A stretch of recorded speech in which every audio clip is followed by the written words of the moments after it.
Hello, मेरा नाम दलबीर है और मेरे इस यूट्यूब चैनल में आपका स्वागत है। मेरे इस यूट्यूब चैनल का नाम इंडियन टेक्निकल फार्मिंग है। आज मैं आपको बताऊंगा कि गेहूं की खेती कब और कैसे करें जिससे हमें ज़्यादा से ज़्यादा इनकम प्राप्त हो। मैंने यह गेहूं की HD 3086 वैरायटी 2 एकड़ में लगाई है। चलिए स्टार्ट करते हैं। गेहूं की खेती के लिए उपयुक्त समय नवंबर व दिसंबर महीना होता है। नवंबर महीने में हम अगेती वैरायटी व दिसंबर महीने में हम 75 गेहूं की वैरायटी का चुनाव करते हैं। खेत का चुनाव, इसके बाद हम गेहूं की खेती के लिए खेत का चुनाव करते हैं। मिट्टी की जांच, इसके बाद हम खेत की मिट्टी की जांच करवाते हैं। मिट्टी की जांच करवाने से हमें यह पता चल जाता है कि खेत में मिट्टी में किन किन पोषक तत्वों की कमी है, जिसे हम सॉइल हेल्थ कार्ड या मृदा स्वास्थ्य कार्ड भी कहते हैं। 1 एकड़ के लिए गोबर की खाद 8 से 10 ट्राली पर्याप्त रहती है। इसे खेत में एक समान रूप से छिड़काव कर समतल कर देना चाहिए। इसके बाद हम खेत की सिंचाई करते हैं। ज़मीन बत्तर आते ही हम ट्रैक्टर की सहायता से 2 बार जुताई कर और उसके बाद कल्टीवेटर सुहागा की सहायता से हमें खेत को समतल कर देना चाहिए। बीज का चुनाव, इसके बाद हम बीज का चुनाव करते हैं।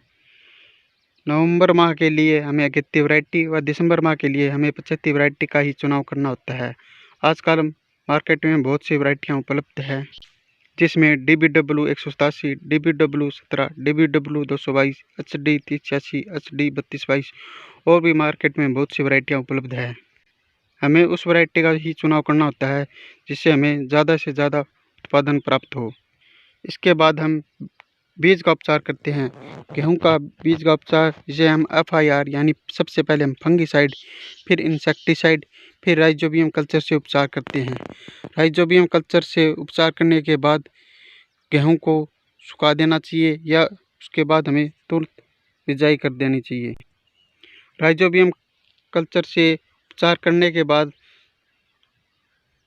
बीज की अंकुरण क्षमता 100% हो जाती है। अगर हम रासायनिक खाद का इस्तेमाल करते हैं तो 1 एकड़ के लिए 50 किलो DP, 25 किलो पोटास और 10 किलो जिंक 1 एकड़ के लिए पर्याप्त रहता है। हमें गेहूं के बीज की बुआई के साथ साथ खाद की भी बिजाई कर सकते हैं। ऐसा हम मशीन की सहायता से कर सकते हैं, जिससे गेहूं की बीज व खाद की बिजाई दोनों साथ साथ हो जाती हैं। इसके बाद हम बीज व खाद दोनों की एक साथ बुआई कर देते हैं।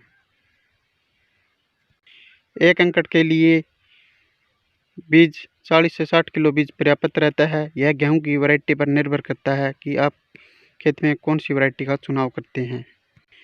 सिंचाई, बिजाई के 30 दिन बाद हमें गेहूं की खेत की सिंचाई कर देनी है। गेहूं की सिंचाई करते समय हमें 50 किलो यूरिया 1 एकड़ में दे देनी चाहिए। उसके बाद उसमें खरपतवार दिखाई देने लगते हैं, इसके हमें रोकथाम करनी बहुत ज़रूरी होती है। खरपतवार के लिए मार्केट में बहुत सारी दवाइयाँ उपलब्ध है। मैंने यहाँ टॉपिक प्लस एल्ग्रिप दवाई का ही चुनाव किया था, जिससे खेत में सभी खरपतवार नष्ट हो गए थे। मैंने इस दवाई का स्प्रे उस समय किया था जिसमें खेत में नमी की मात्रा थी। जो गेहूं का बीज है, हमें यह सरकारी दुकान पर ही लेना चाहिए। इससे हमें इसके डुप्लीकेट होने के चांस कम होते हैं। मैंने ये 2 एकड़ गेहूं का बीज HSDC हिसार से लिया था और मैंने इसका पक्का बिल भी लिया था। इससे गेहूं के बीज के डुप्लीकेट होने के चांस काफ़ी कम होते हैं। दूसरी सिंचाई के समय मैंने 50 kilo urea plus 10 kilo IFFCO की सागरिका डाली थी।